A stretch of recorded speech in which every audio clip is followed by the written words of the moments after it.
Welcome to my channel. ഇന്ന് നമ്മൾ മാമ്പഴ പുളിശ്ശേരിക്കുള്ള മാങ്ങ കുറേ നാൾ കേടാവാതെ സൂക്ഷിക്കുന്ന ഒരു രീതിയാണ് കാണിക്കുന്നത്. അപ്പോൾ ഇതിന് വേണ്ടിയിട്ട് ഞാനിവിടെ 15 നാട്ടുമാമ്പഴം തൊലി കളഞ്ഞെടുത്തിട്ടുണ്ട്. ഇതിലേക്ക് 1 table spoon Kashmiri chilli powder, പിന്നെ 1/4 ടേബിൾ സ്പൂണോളം ഉപ്പുപൊടി, 1 ടീസ്പൂൺ മഞ്ഞൾപ്പൊടി. ഇനി ഇത് വേവിക്കാൻ ആവശ്യമുള്ള വെള്ളം കൂടെ ചേർത്ത് ഒന്ന് ഇളക്കണം. അപ്പോൾ ഞാനിവിടെ 2 കപ്പോളം വെള്ളം എടുത്തിട്ടുണ്ട്. എല്ലാം ഒന്ന് ഇളക്കി ചേർത്തിട്ട് അടച്ചു വെച്ച് വേവിച്ചെടുക്കണം.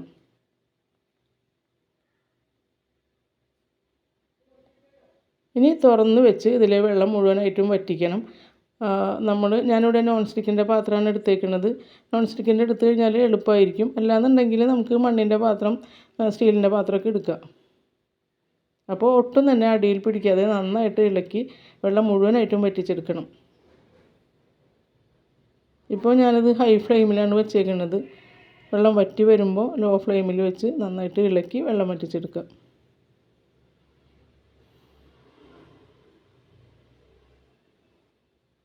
അപ്പോൾ ഈ ഒരു പാകം വരുമ്പോൾ അടിയിൽ പിടിക്കാൻ സാധ്യതയുണ്ട്. അതുകൊണ്ട് ലോ ഫ്ലെയിമിൽ വെച്ചിട്ട് കൈയെടുക്കാതെ ഇളക്കി വെള്ളം വറ്റിച്ചെടുക്കണം.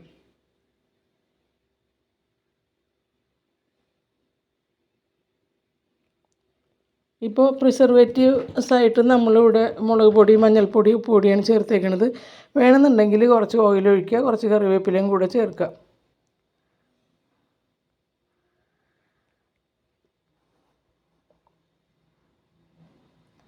ഇപ്പോൾ വെള്ളമൊക്കെ വറ്റി തുടങ്ങിയിട്ടുണ്ട്.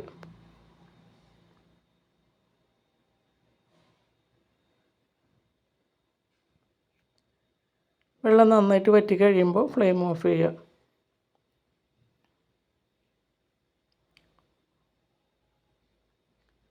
ഇപ്പോൾ ഞാൻ ഫ്ലെയിം ഓഫ് ചെയ്യുകയാണ്.